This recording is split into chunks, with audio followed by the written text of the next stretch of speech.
তো গাইস আমরা তো পুরী তো যেতে পারবো না, তো তোমাদের আমি পুরীর একটা মন্দির দেখাচ্ছি বন্ধুরা।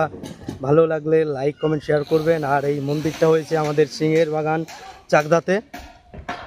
তো মন্দিরটার আশপাশে দেখো সবে কাজ চালু হয়েছে, এই সাইডটায় পুরো কাজ হচ্ছে, এখনও বাকি আছে। ঠিক আছে, এটা আজকের মতো ফাইনাল হয়ে যাবে। তো এখন আমি তোমাদের ভিতরেরটা দেখানোর চেষ্টা করবো গাইস, দেখো। তো এখন চলে এসেছি আমি দুর্গা মায়ের সামনে। তো দুর্গা মায়ের ছবিটা তোমাদের মধ্যে তুলে ধরবো। তো দেখো বন্ধুরা, আমি তোমাদের ভিতরের পুরো সিনারিটা দেখানোর চেষ্টা করবো ঘুরিয়ে ঘুরিয়ে। তো সিনারিটা দেখো, এটাই হচ্ছে আমাদের চাকদা সিংহের বাগানে প্রাণের শহরের। তো প্যান্ডেলটা দেখো, যে চারদিকে তোমাদের ঘুরিয়ে দেখাবো ভিতরে কত সুন্দর। যাই হোক, থার্মোকলের ডিজাইন এটা, তাহলে ও সরি থুকি পাখাটি চামচ।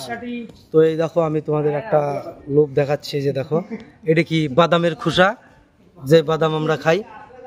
আর এইখানটা আছে পুরো পাখাটি, দেখো খুব সুন্দর প্যান্ডেলটা। তোমরা ফ্যামিলি নিয়ে আসো। আমার এই ভিডিওটা যদি তোমাদের ভালো লেগে থাকে তাহলে লাইক কমেন্ট শেয়ার করে দিও। আর মন্দিরটা হচ্ছে আমাদের চাকদা সিংহের বাগান। ঠিক আছে, শ্রী শ্রী জগন্নাথ মায়ের মন্দিরটা হয়েছে এই যে। ঠিক আছে, তো ভালো লাগলে লাইক কমেন্ট শেয়ার করে দিও। টাটা বাই বাই, আজকে এই পর্যন্ত, দেখা হচ্ছে কল্যাণী।